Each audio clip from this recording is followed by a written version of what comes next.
Welcome everybody to episode 2 of the FantasyLion.com. I'm your boy JG, the founder of FantasyLion.com. Want to get right into it. We've got a special episode here in the Attack of the Clones version of the blog video. Couple pickups come to the forefront of the fantasy world the last couple days. It was announced that Steve Slayton and Clinton Portis are both out for the year, so of course their backups now have immediate value. In Houston, they've got two options, Ryan Moats and Chris Brown, the non-Rihanna beating one. And personally, I like Moats a little bit more. It seems like he's been able to get more done than Brown has been able to do. Brown is the goal line guy. You know, it's kind of hard to read into that if he's going to get the goal line touches or if they, want to go with Moats. Kubiak can't seem to make up his mind out there in Houston, and it sucks for all our fantasy owners.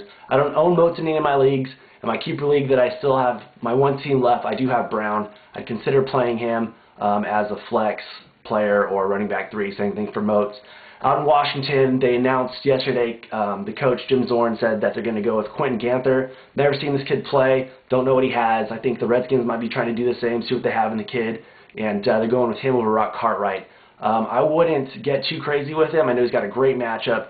Start him if you need him, but who knows what this kid can do. He could start and have a decent game. He could start, do nothing. They may go with Rock if the kid's ineffective. So no need to get crazy. I mean, it's like in high school.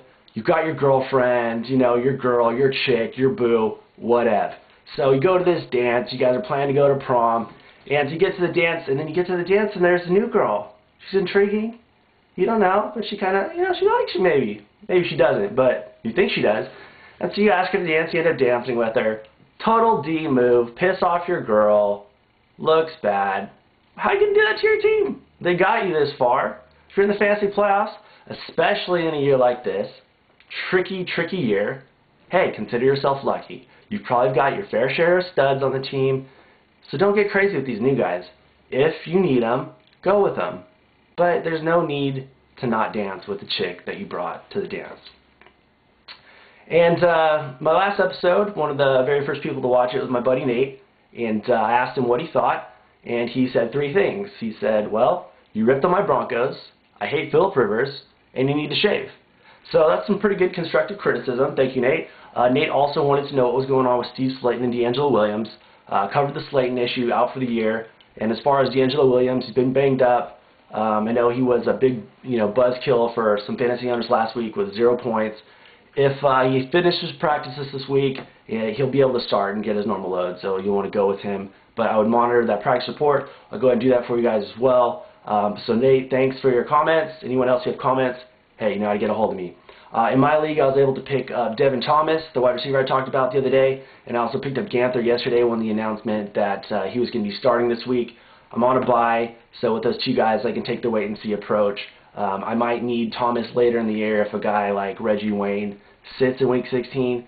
It's doubtful. That's another thing, guys, is some of these guys, people are freaking out like, oh, well, when's Reggie Wayne going to get benched? When's Peyton Manning going to get benched? It's really unlikely. Usually that only happens in Week 17, and most fantasy leagues are done by then. If you play in a league where you are still playing in Week 17, I encourage you to get out of a league like that because you don't want to have a guy like Peyton Manning get you there and then you're starting some scrub like Alex Smith in your fantasy championship, and, it's just a recipe for disaster, so I'd advise against it. As far as tonight, there's a Thursday night game. Cleveland doesn't bring much to the table, and I wouldn't really consider starting any of those guys other than my boy, the Ghost, Jerome Harrison. Guy's a beast in PPR leagues, led all running backs in points last week in PPR leagues with 29 points. Guy is my dude. I've loved the guy all year. I don't know why they didn't go to him sooner. The guy gets it done. He's got a tough task with Pittsburgh tonight. I know that their defense is pretty solid. I heard that Paul Mall is supposed to be back, so that does present a challenge. But Harrison has that value where he will get some goal line carries if given the opportunity. Plus, he's active in the passing game. And the Browns might be playing catch-up at Heinz Field. No pun intended. Okay, that was a pun intended. But you get what I'm saying. So he'll be active in the passing game. As far as Brady Quinn or Mohamed Masquoi, I don't feel comfortable with either of those guys. I just don't trust that team. As most of you know, I think Eric Mangini is a douchebag and doesn't know what he's talking about, and one of the worst coaches in the NFL, and he looks like a Cabbage Patch Kid. So don't trust him, never have, didn't like him in New York, don't like him now, and I'm sure he'll keep getting a job because that's what seems to happen in the NFL for crappy coaches. As far as Pittsburgh, Hines Ward's been questionable with a hamstring injury. And you know what I say to Hines? Gotta suck it up, brother. You call out Big Ben 2 weeks ago. He sits out. You call your freaking quarterback. What are you doing, dude? I like you, but I don't like when you do stuff like that, calling your quarterback. And what do you know? Life's funny like that. You're all bummed 2 weeks later. So on a short week, he's questionable. They'll announce whether he plays about 90 minutes before the game. That's when they have to announce they're inactive for the game 90 minutes before. So you'll want to check around 4 o'clock what's up with Hines Ward. I would go with him. He's a tough dude. He's going to go over the middle. He catches balls. He hasn't come up small very much this year. Also, you want to go with Santonio Holmes. I like him. He's been hot.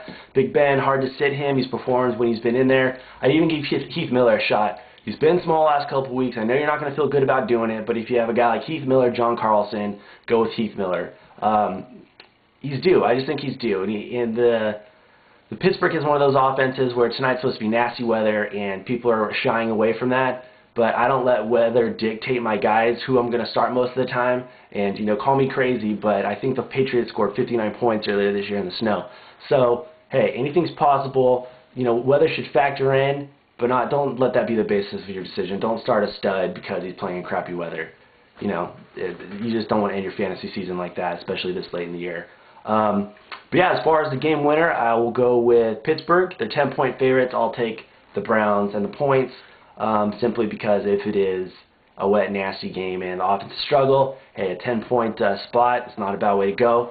And yeah, that's it for the second episode. I want to give a shout out to two of my awesome coworkers, Suzanne and Sue. If you guys want to get a hold of me, John@fantasylion.com, JOHN@fantasylion.com. You can follow me on Twitter, FantasyLion, JG all day. Those are my 2 Twitters. Tweet me, email me, fax me. Whatever you got to do, you got a fantasy question, I'll get back at you, because that's how we do's it, Larry. Hope you guys are doing well today. Hope you guys are having a great day. And as always, I'm doing pretty good. That's it. Catch you guys tomorrow. Peace.